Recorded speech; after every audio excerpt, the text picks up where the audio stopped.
Okay, welcome to episode 2 of the Rewiring Challenge. My name is Fritz. I'm your host again. Okay, here we have Choppy. I got half the harness slid open and tracked up to the gas tank, but the gas tank is uh, creating an impediment to the process. So this has got to go. It has 4 bolts connected underneath, which connect it to the frame. I'm pointing here at a tube that crosses under the main frame that connects 2 of the lobes together so fuel can pass easily between the 2 uh, pieces that are wrapped around the main frame. On this side, I have the ignition module and the voltage regulator tied into one of the 4 bolts. So this is a challenge that I'm trying to get around. The 4 bolts are hexes, so I got to get all my tools and everything to figure out the hexes. When the guys designed the tank and the mounting, they wanted to keep everything very low, obviously, to the top of the motor, which means I don't have a lot of space to get a tool in there to loosen the hex bolts that go into the gas tank. So you're going to see a bit of a wrestling match for the next little mini sequences of me trying to get the bolts out, and it's not an easy process because my angle of moment is like 5 degrees each time.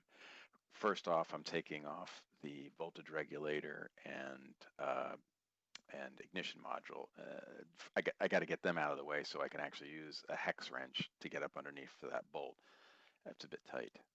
Uh, Here we are. I just chopped out a bunch of video because it was just majorly boring. So finally making some headway. Sorry about the upside down filming. I put the camera on my head thinking that I could catch some better angles. I mean, I'm sure I am, but at the same time, uh, you better take your anti-nausea pills because you're going to be hating life. Uh, so I make my headway slowly but surely. There's 3 main bolts holding all that bit together. It's very complicated. I'm extremely proud I sorted that part out. My buddy created the bracket, which is utilitarian but not attractive. So part of the rewiring will be me adding things here and there to welded on brackets.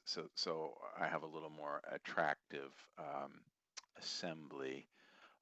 With my addition of a plasma cutter, I'm hoping to do custom brackets and light steel, and so I won't have something as necessarily unattractive as that, but a little less utilitarian looking. Okay, and then I got to get underneath the bike and take the hoses out from under. Oh no, I'm still fighting here. This is a fight video. There you go. The bracket's off. Yay. Okay. So that's a big happy thing. That took far too long, and I'd forgotten. It's been years since I've had it off, so it's far too long that it's been off. And I periodically should have been doing maintenance probably and removing that on occasion to get the things, but I did not. There I am, master of editing. Why are we watching this? We'll just move on here in about 2 shakes, but I just wanted to get all my bolts in place just in case I actually do have to use this in some way for a model or a form. Okay, got to move that bike out of the way a little bit to get to the top left bolt and the fuel lines that are all going there.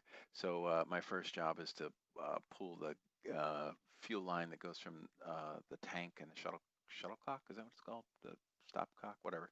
And pulled off the ignition module there, yay. Uh, I need to get that off and I unattach it from the fuel filter. And that's why I was moving that pan there just to get the last remnants of fuel. Uh, I'm having a problem with that shuttlecock, can't remember what it's called. And it's constantly draining even in the closed position, which tells me there could be a problem with it and I might need to get a new one. At this point, I'm showing you the gas tank has had a problem with bubbled up paint, which is yet another indicator that the valve is something busted. So I jumped ahead here a little bit. So squeezing off a lot of that last little bit of gas and shaking it off.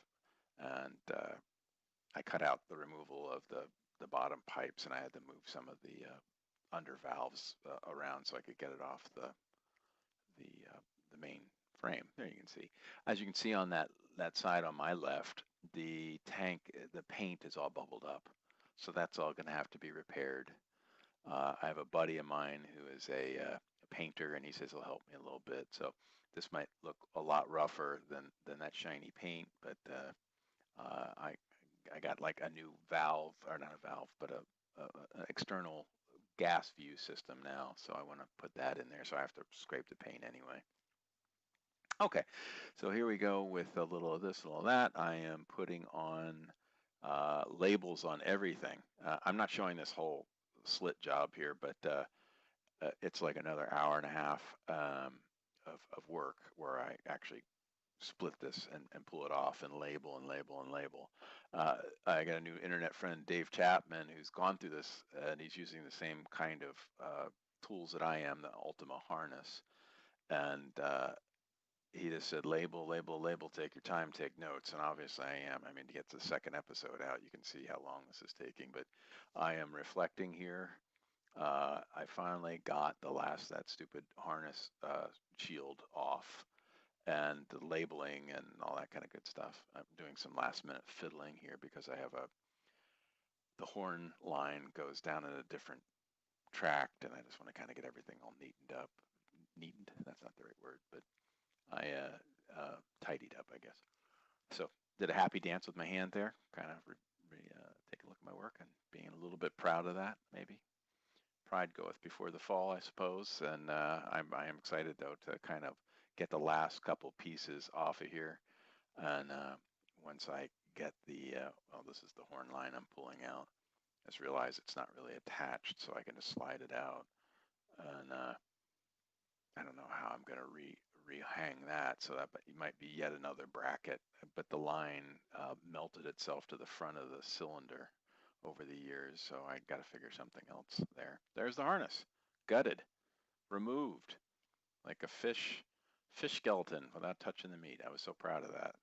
That's a lot of work. I'm not destroying it. I'm not doing anything to it other than trying to organize it because I need it as a frame of reference for the new Ultima harness.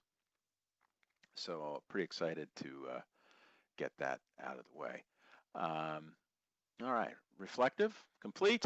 We'll wait for episode 3 where I start mapping things out and make some progress there. Thank you guys for all watching. I'll see you then. Give me a thumbs up if you like it. All right, bye-bye.